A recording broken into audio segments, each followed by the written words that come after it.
So there was one of the characteristics of David's mighty men in 1 Chronicles 12. It says that they understood the times to see whether the things they ought to do. So there are some things that are dark that don't make sense, but this will hopefully give us some understanding. Understanding is kind of looking at things long term. Jeremiah 11 is where we're at. And so there's a saying in Murphy's Law is, if it don't make sense, there's a buck in it.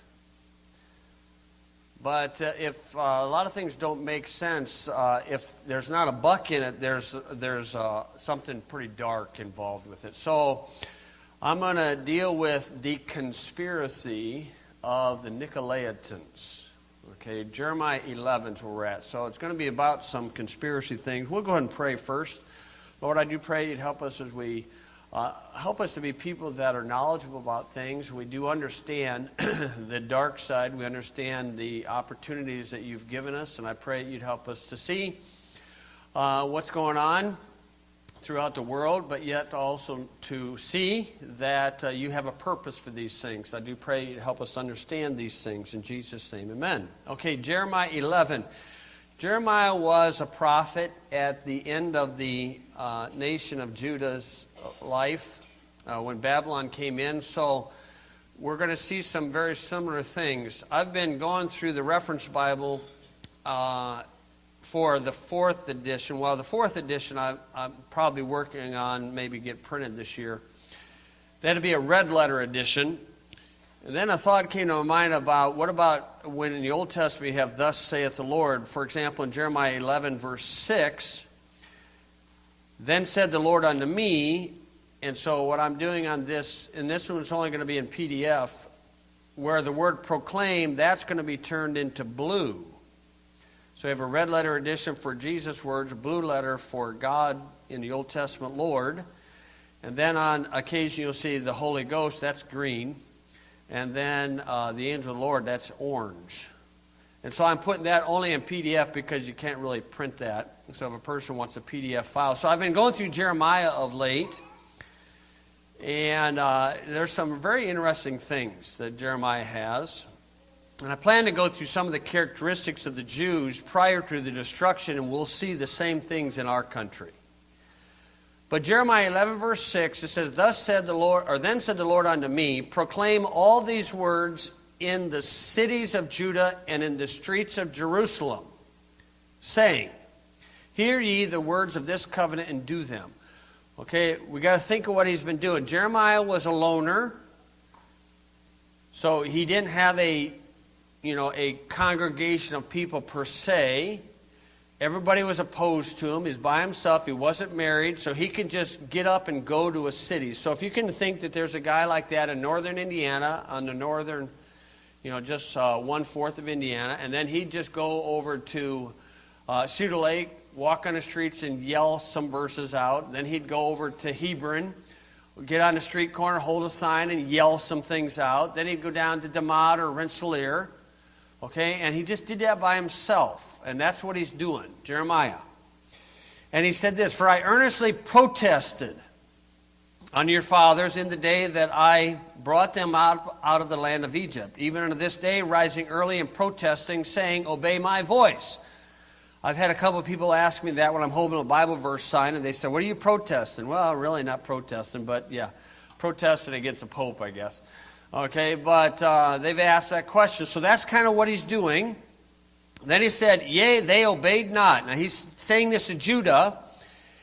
In verse 6 of covenant, he said, you made an agreement with God in Deuteronomy, and he's the one that brought you out of Egypt. Now I'm protesting because you're not obeying him, and because you're not obeying him, here's what's going to happen. For they obeyed not, neither inclined their ear, that's verse 8, but walked everyone in the imagination of their evil heart.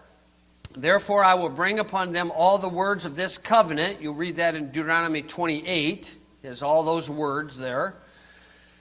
And it says, which I commanded them to do, but they did them not. And the Lord said unto me, individually, a conspiracy. Look at that word there, a conspiracy is found among the men of Judah and among the inhabitants of Jerusalem.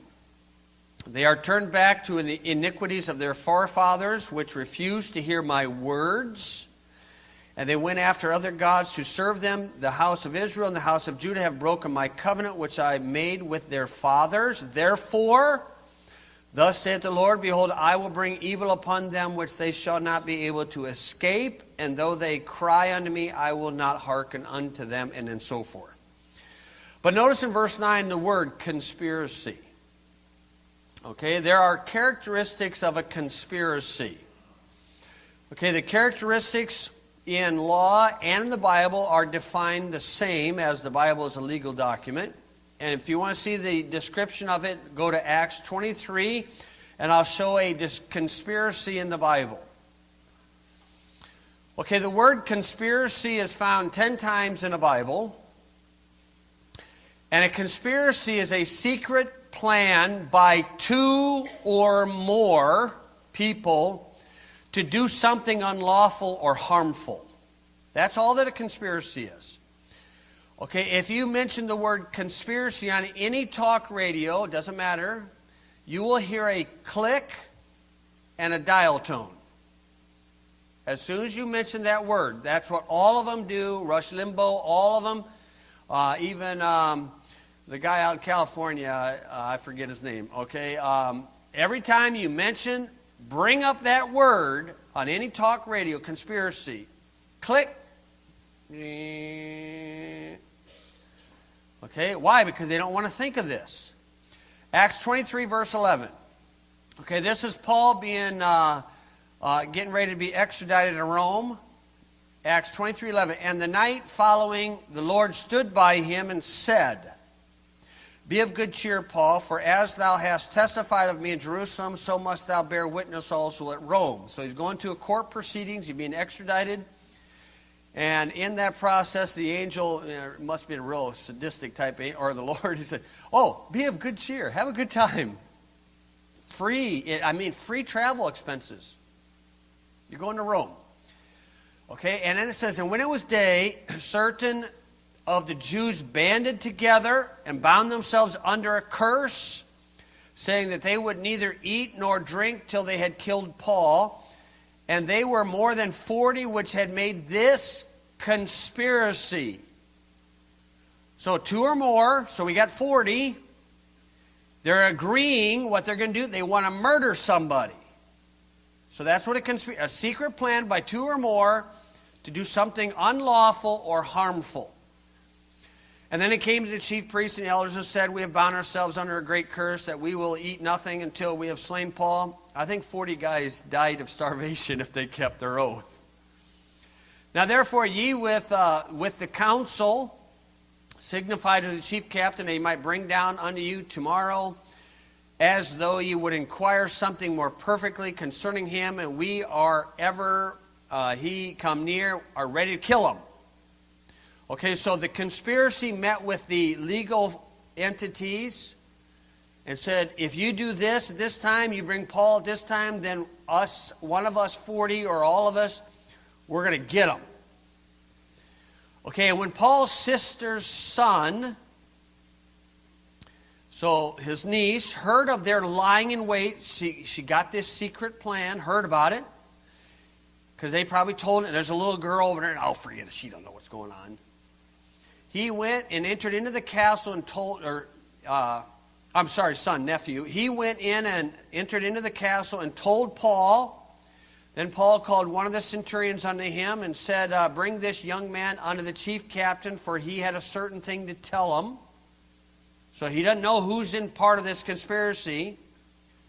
So he took him and brought him to the chief captain and said, Paul the prisoner called me unto him and prayed me to bring this young man unto thee, who hath something to say unto thee. Then the chief captain took him by the hand and went with him and aside privately and asked him, what is this that thou hast to tell me?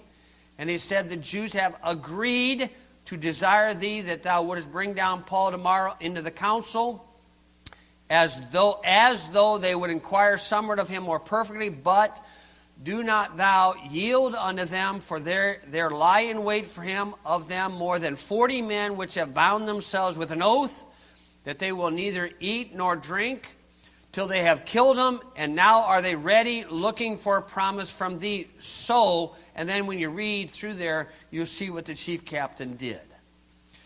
Now, this is often what the Lord does. The Lord does expose the conspiracy to the necessary people, the specific people, so that they can respond properly. Okay, now if you would go back to Jeremiah 5. Okay, remember Jeremiah said there's a conspiracy, and a conspiracy is a secret plan by two or more to do something unlawful or harmful. In Jeremiah 5, he mentions this in verse 25. Actually 26. He says, for among my people are found wicked men. They lay wait as he that setteth snares. They set a trap. They catch men. As a cage is full of birds, so are their houses full of deceit. Therefore they are become great and waxen rich. They are waxen fat. They shine. Yea, they overpass the deeds of the wicked. They judge not the cause of the fatherless. They prosper. Okay, so they're in the judging process. Some type of judges. And the right of the needy do they not judge. So in some political fashion. And then he says, shall I not visit these things, saith the Lord, and shall not my soul be avenged on such a nation as this? A wonderful and horrible thing is committed in the land. The prophets prophesy falsely, and the priests bear rule by their own means. That's pragmatism. The end justifies the means. And the sad thing is, and my people love to have it so. And what will ye do in the end thereof? What are they going to do? Well, too late for praying. Should have been doing that. So I want to give you some thoughts about this. J. Edgar Hoover said this many years ago. He said, the individual is handicapped by coming face to face with a conspiracy so monstrous he cannot believe it exists. And so if you do study some of the conspiracies and you bring it up to somebody about these ideas that you've learned, they look at you and say, that is so outrageous. I don't even think that can exist. But it does. It does. And this is where the talk radio guys are at. So when you bring up the word, they're thinking, are you telling me there are people so evil that they intend to do these things? Yeah, that's right. But J. Edgar says that's so oblivious to people, they can't imagine it. And so you are declared the nutcase instead of the nutcase of the conspirators. The last president we had that warned about secret societies. Anybody know who that is? JFK. Warned about secret societies, okay, and which implied a conspiracy, and he's the last one that spoke, or actually competed with the Fed. Okay, and then we know what happened to him. Okay, so I'm going to give some thoughts this morning about a conspiracy. And again, this is just hopefully giving us, okay, now I understand. Things that don't make sense, I understand them. And yes, things that don't make sense, there's a buck in it. That's from the man's aspect. The monetary aspect is for him to deceptively get wealth from others. When you're dealing with the really dark world, they're not interested in the monetary aspect except to take it from people, to strap them. They're interested in control. That's the bottom line. It's control. Okay, the first thought is this. Conspiracies abound and infiltrate every area of life today. Every single area. You can find them everywhere. Why is that? Well, Satan and his minions have had 2,000 years since Christ. And so for 2,000 years, he has now entrenched in every area of life deceptions. This is why Jesus, when the apostles asked Jesus about some signs about his coming, he said, be not deceived. The reason why in our age deception is so easily promoted. And there's an old story that goes that truth and error went swimming together. And truth and error are like two little boys, and they went skinny dipping in a lake in this forest. And when truth was in the deep end, error jumped out and stole truth's clothes. And ever since then, error's been living in truth's clothes. And the only real truth is the naked truth. Okay, and that's kind of a saying, a story that's been told. Okay, and now truth is often stranger than fiction. When you tell the people the truth about a certain issue, and they'll look at you like, are you serious? That's the intent? Yeah, that's what I'm telling you. Truth is often stranger than fiction. Okay, and the reason why is Satan has so many deceptions going on, and he will often hide his deceptions or his intentions within plain sight. It's right in front of us. If you just start noticing these intentions. Satan is like a dog or a wolf that's got to mark his territory everywhere he goes. And if you go into a graveyard, you'll see some of his intentions. There's a little statue there. And if you go to government centers, you'll see, oh, there's another intention. And if you look closely at some of the insignias or the symbols of major corporations, oh, there's an intention. There's a deception right there. If you look at the Alfa Romeo car, look at their symbol. It's a cross on one side, like the red cross. On the other side, it's a red serpent eating an individual, a person, a man or a child. It's got a snake coming up, and it's got a person's mouth. It's got the serpent's mouth or the dragon's mouth, and a person's halfway in up to the waist. Man, if that's not something right in front of us, telling us the real intentions. Somebody, whoever it was, I'm not saying that you're wrong to own that car or to work for that company, but somebody who promoted that symbol was promoting something pretty devious. It's right in front of us. These marks are evidences of the intentions or the deception. Now, Satan has marked his territory, and that usually becomes his strongholds. And you'll see in our governing structures, you'll see Christian symbols and satanic symbols side by side and sometimes interwoven. Truth is often stranger than fiction. In most cases, when something is publicized, the title, the intentions are the opposite. The Patriot Act. Doesn't that sound nice? The intentions were the exact opposite. People for the American Way. Sounds like a real nice title for a liberal front group. The exact opposite. American Civil Liberties Union. ACLU. It's not American, and it's not civil, and they don't want liberty. They do have a union, though. Okay? It's the exact opposite. There's a fella that's credited with this statement. Sinclair Lewis was his name. Not a believer at all. In fact, an atheist. He said this statement. When fascism comes to America, it will be wrapped in a flag carrying a cross. Boy, that's true. That's true. Now, if you tell people this statement, the Bible is compatible with science. And in fact, encourages science. They'll look at you like you're crazy. And then you turn around and tell them your evolutionary theory is not scientific. They'll look at you like you're crazy, but you know truth is stranger than fiction. It is not scientific. It is a faith that is based on the impossible. More impossible than creation. But yet they believe it. And I've got those exact quotes from evolutionary proponents where they admit it's a faith. Truth is often stranger than fiction. Now, when you get into conspiracies, either at the local level or at the state level or the federal level or international level, it doesn't really matter. They're endless. I mean, I could just start listing conspiracies. I think there's a movie Mel Gibson put out called The Conspiracy Theorist. I'm sitting there watching that. Yeah, I believe that. Yeah, I believe that. Yeah, I believe that one too. Yeah, that one too. Okay, maybe I could have been the actor on that show.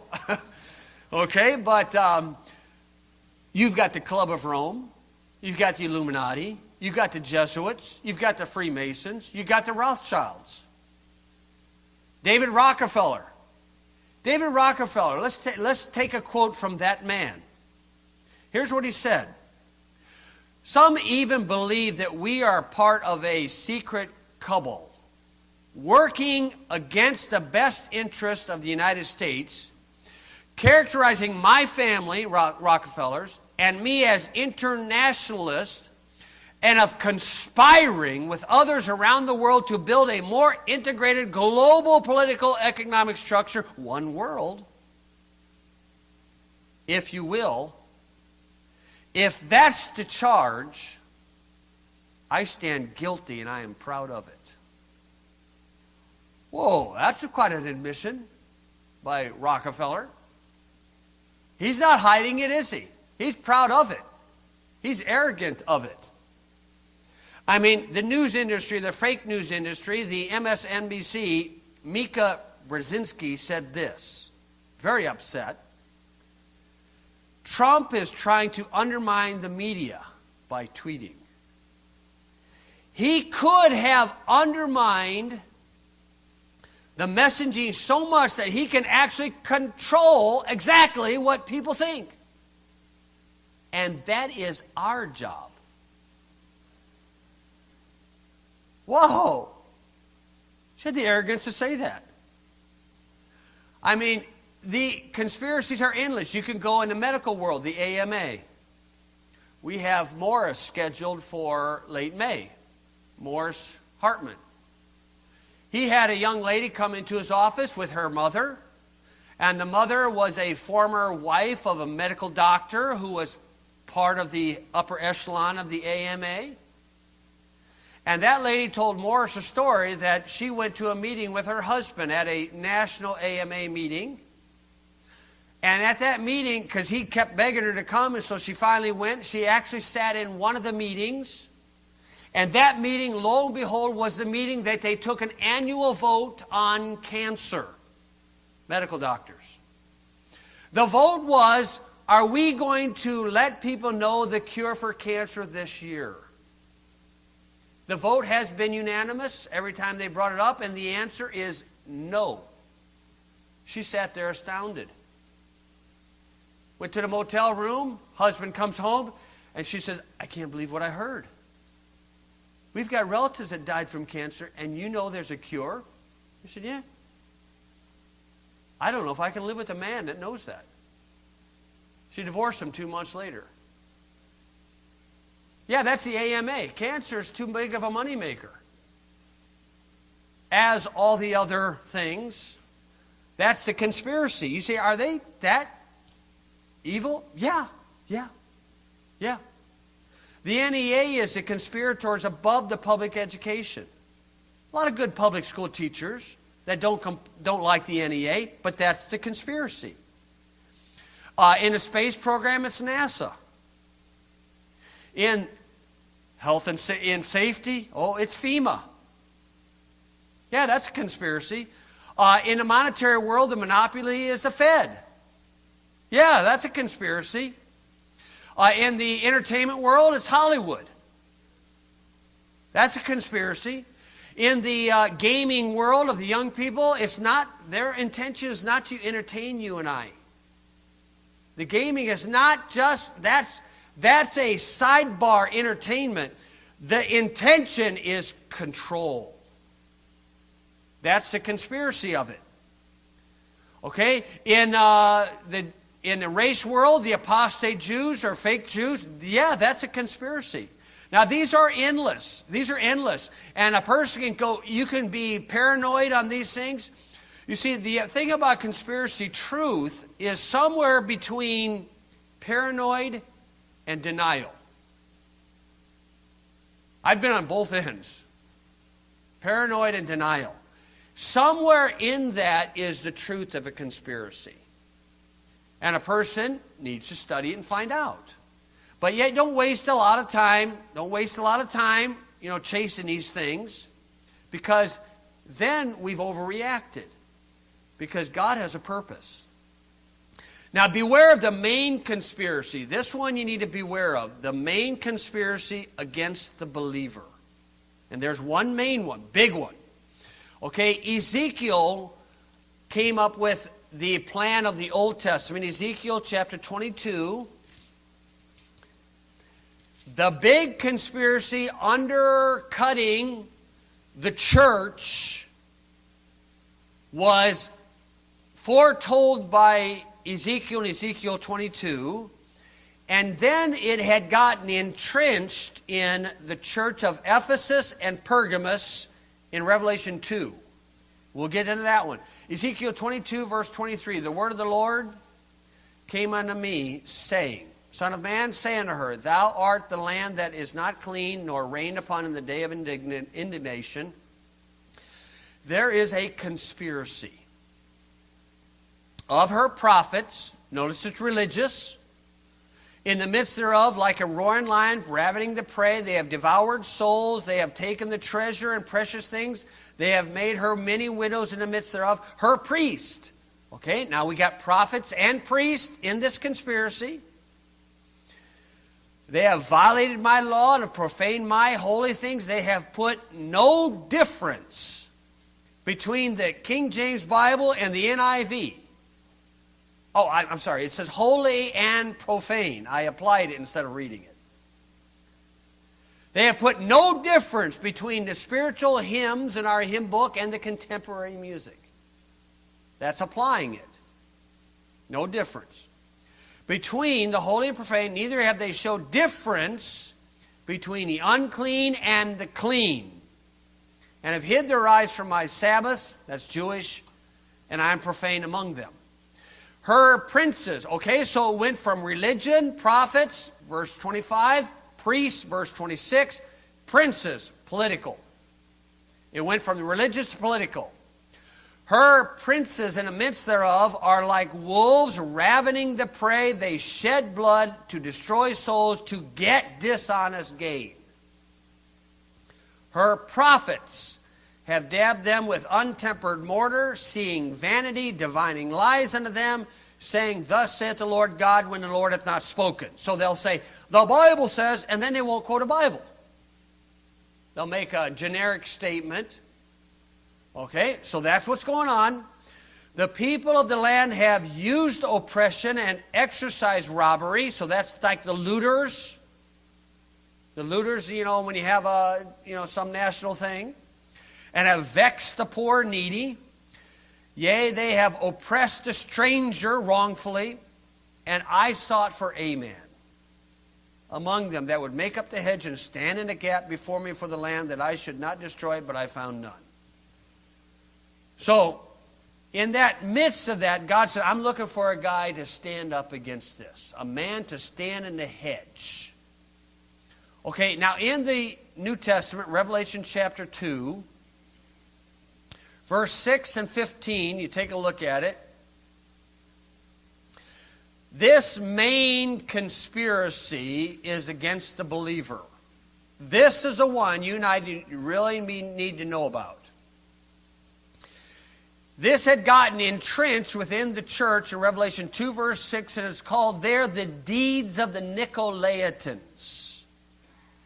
And in Revelation 2 verse 15, it's called the doctrine of the Nicolaitans.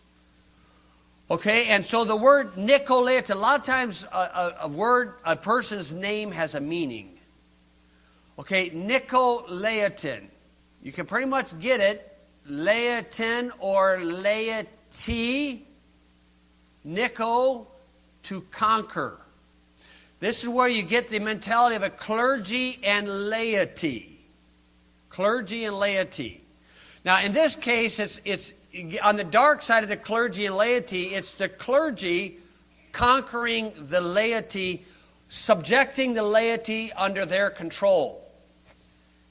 Okay, that Nicolaitan is taking the conspiracy of Ezekiel 22 and has controlled the church. Okay, in the Catholic world, it's when the Pope and the cardinals and the bishops, and the priests say that they are the official teachers of the Bible. You cannot understand the Bible unless they teach you. That's Nicolaitans. In the Protestant world, that's the Greek of friars. Friars, F-R-I-A-R, friars. They say, and I've had them admit this, I've had some of these pastors admit this to me, that the only way you and I can get the truth is for them to Greekify the originals so you can understand it. That's Nicolaitan. God hates that. If you can read 6th grade English, and if you got a pure Bible in English, a King James Bible, you got the truth where the Spirit of God has promised to guide you in all truth. Forget Greek, forget Hebrew. I mean, it's right in front of us. Okay, and so that's the promise of God. These guys believe God inspired a book, done lost it, and they, in their great godly opinion, are the ones going to explain it to us. Oh, I'm so happy. I've been on both camps of that. Okay, now this conspiracy is the one that is enslaving the church. That's the one you and I need to really be understanding. The Nicolaitans of the education world would be the NEA. The Nicolaitans of the space program would be the NAS or the NASA. You know? In the government agenda would be Illuminati, Freemasons, so forth, so on. In the monetary world, it's the Fed, a private corporation. Okay, so you got all these Nicolaitans. Oh, in the agriculture world, it's Monsanto. Okay, and so every area of life. Why is it like this? Well, the devil's had 2,000 years since Christ to infiltrate every area. And you can find this everywhere. And I hope this helps us understand what's going on. Oh, now I see what's going on. In the Bible realm, that conspiracy saying that that book is not your final authority. But it is. It is. I've been on both sides of that fence. I understand the apathy that a person experiences when they believe, that guy don't believe that book. I understand the apathy. And that's where people are at in our culture. They know something's wrong, but they can't put their finger on it. And since they can't put their finger on it, they just say, what's the use? You see? That's why it is that way. You see, and as in the church world, in the belief world, apostasy leads to apathy with the people, which leads to anarchy in the streets. And that's where we're headed. Now, some people think we got a reprieve. The church is still apostate. The church is still apostate. Preachers are still apostate. Write to Christian colleges and ask them this question: could you please direct me to where I can find a pure, inspired Word of God? They don't believe it. How many of them don't believe it? 98% of it. They don't get together in a conspiratorial way, but a spirit has led over them. I was taught these things. And I know the feeling, the apathy. And I know how you can feel like, man, there's no hope. But here's what we can understand. I don't need to fight the conspiracy.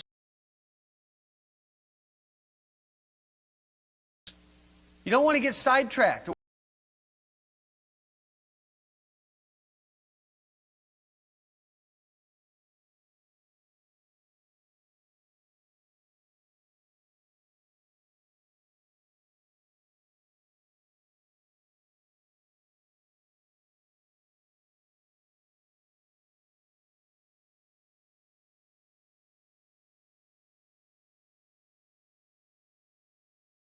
Why? There's a reason. Conspirators are tools of God to test the believers. That's what it's for. Deuteronomy chapter 13. If there arise among you a prophet or a dreamer of dreams and giveth a sign and wonders. Okay, so that's valid amongst the Jews. And the sign or the wonder come to pass, Wherefore he spake unto thee, saying, let us go after other gods, which thou hast not known, and let us serve them. Okay, usually the favorite god was a Baal, B-A-A-L. The modern word for Baal is Allah.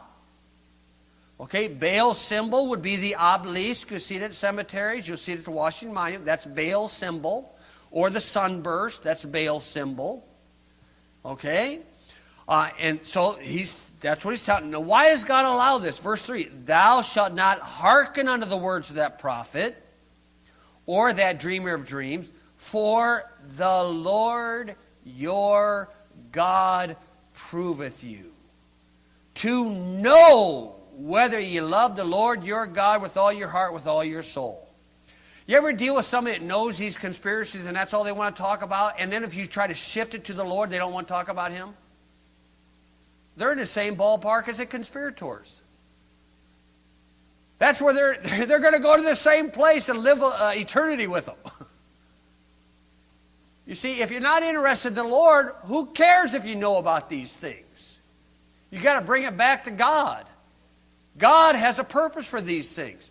And the purpose is so that we stay on our knees. The purpose is so that we get in the Word of God. And then we tell it to others. And we try to get this individual here, and this individual here, and this individual here. Back and forth. That's the purpose. You see, sincerity in 2 Corinthians chapter 1, that's what God's looking at as our sincerity. Are we sincere in what we believe? And you can tell when truth and error have crossed, where truth is stranger than fiction, and error looks more like truth. Okay, when Jesus was on earth, what did the religious crowd call Him? Beelzebub. When the Antichrist gets on earth, you know what the religious crowd's going to call Him? The Christ. They get it switched. Why? Deception. In 2 Corinthians 1 verse 12, notice there's a word, sincerity.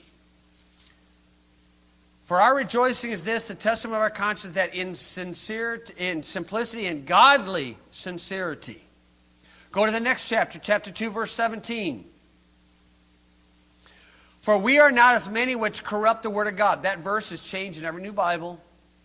Every new Bible takes the word corrupt out, put pedals in, peddling. For we are not as many which corrupt the word of God, but as of sincerity. Sincerity. You see, that's what the Lord's looking at. He's looking to see how sincere, are we sincerely seeking after the Lord? Okay? 2 Corinthians 8 verse 8. I speak not by commandment, but by occasional frowardness of others, to prove the sincerity of your love. That's what the Lord's wanting to see in us. Is we can weed through all these deceptions and say, oh, there's the truth. It's about like your garden in August. You know, your garden in August where all the weeds got up all over everything. You got to try to weed through oh, there's that bean. Yeah, Noah's in there somewhere. You know, and if you start yanking all the weeds out at that time, you're pulling the bean up with it. And that's why you want to get them when they're small.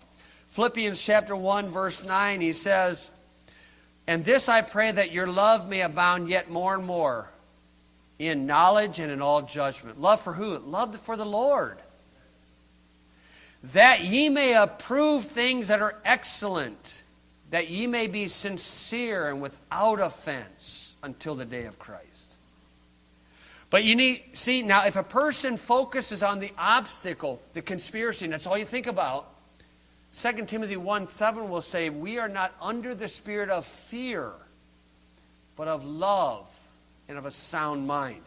We know about them, but yet we recognize that's just a hammer in God's eyes. That's just a tool that God is using. Why? To check me out. To prove my sincerity, to prove my love. So we're able to talk to people about it because trying to give them understanding, and then we bring it to the Lord, and they don't want to hear about the Lord. Well, just go live your life worried about your conspiracy. Live in fear.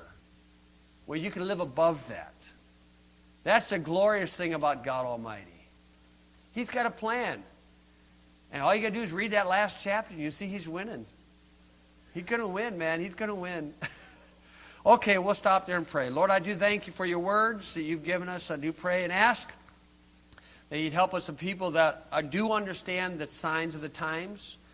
And I pray that you'd help us to be people that understand these things, but yet also stay focused upon the real God of the universe, the Lord Jesus Christ. Help us to stay focused on that in Jesus' name. Amen. Okay, Don's going to come in.